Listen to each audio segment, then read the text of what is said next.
I don't think this tutorial needs much of an introduction. HTML is of course the language used on the internet, mainly for the structure and content of websites, but used in nearly every website nonetheless. I'm going to be using Notepad in Windows for this tutorial, just to demonstrate how easily you can create an HTML document. Hopefully by the end of this tutorial you'll have a good understanding of the structure of HTML. You'll not be an expert, but you should have good knowledge of essentially how HTML works, which you can then build on and progress from there. So, we've got a blank document here in Notepad. HTML is made up of tags. Now, a tag is how HTML defines different areas and sections of the document, and it's how a web browser would read and interpret the code essentially. So the first tag you need in HTML is simply the HTML tag. Now most tags in HTML need opening and closing. So you see up here we've got the opening HTML tag, simply the word HTML in between these symbols. And then down here we've got the closing HTML tag, which is nearly the same of course as with a / put in there, and that defines a closing tag. So everything in this particular HTML file will now go in between these tags. So I'm gonna use tab to indent the tags within it. It's good practice, it makes HTML much easier to read.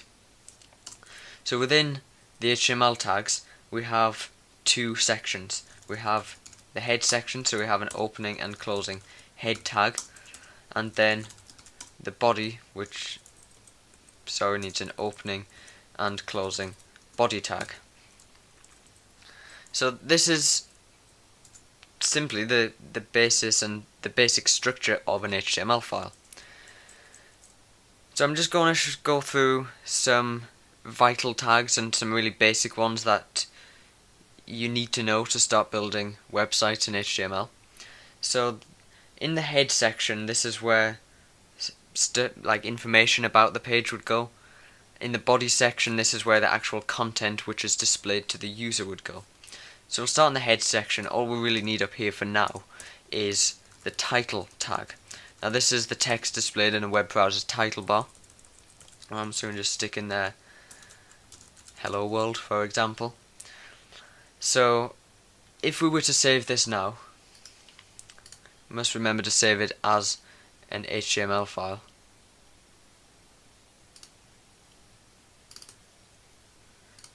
You can just change in Notepad the save as type to all files and then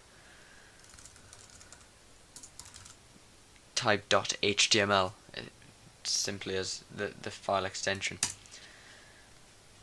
So if we were to save that and then open it in a web browser, we would get a blank page, but it should say hello world in the title bar.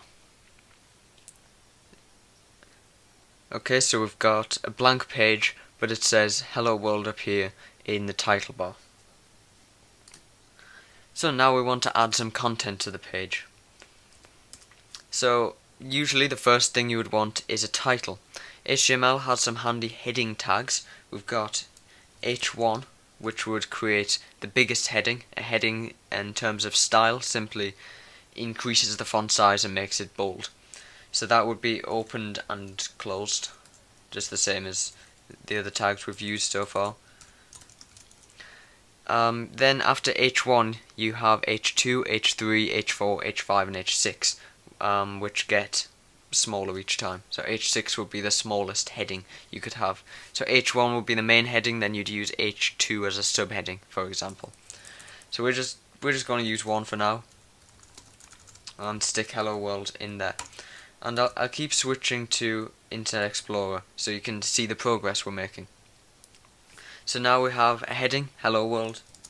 Obvious, that's what we've just created there. So after the heading you'd want some text potentially, and maybe a paragraph of text, so we'd use the P tag. P of course for paragraph. This is also opened and then closed with the text inside.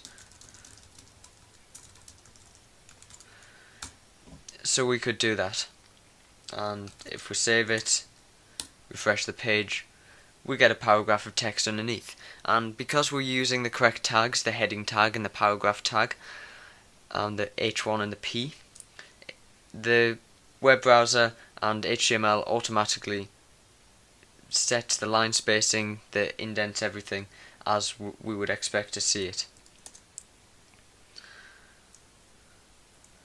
If you wanted another paragraph, it would be a simple case of adding more P tags, and then if I just do that, you'll see there's another paragraph there, again with the line spacing automatically added for us. So you're building an HTML web-based website, you may want an image. So we're going to create an image. Again, I'm doing all of this from scratch just so you can, to hopefully help you understand exactly how it works. So if I just create a new image, let's call it img.bmp.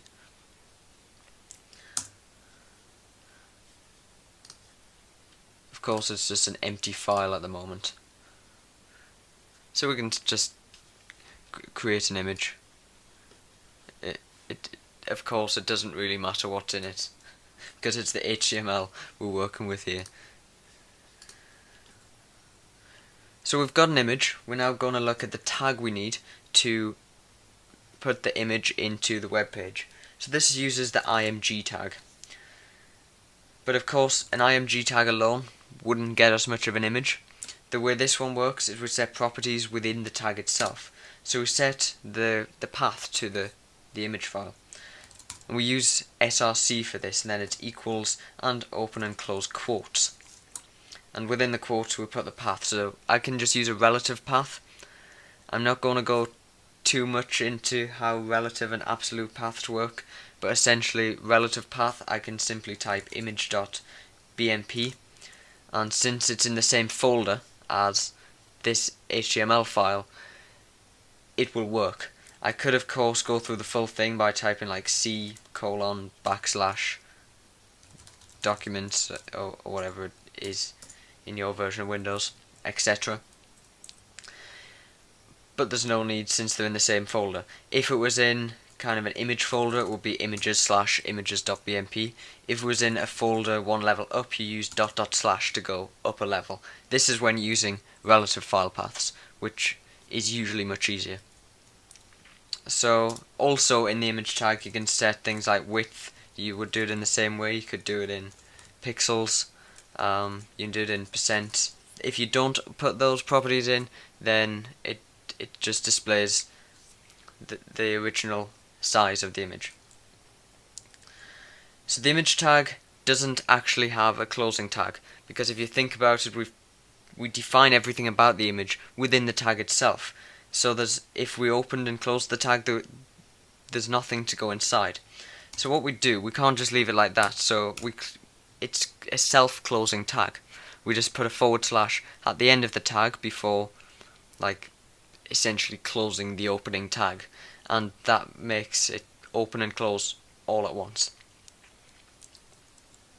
So if we save that and go back to our web page, we can see that lovely image I just created in Paint. So it's as simple as that to add an image to a web page using the Img tag.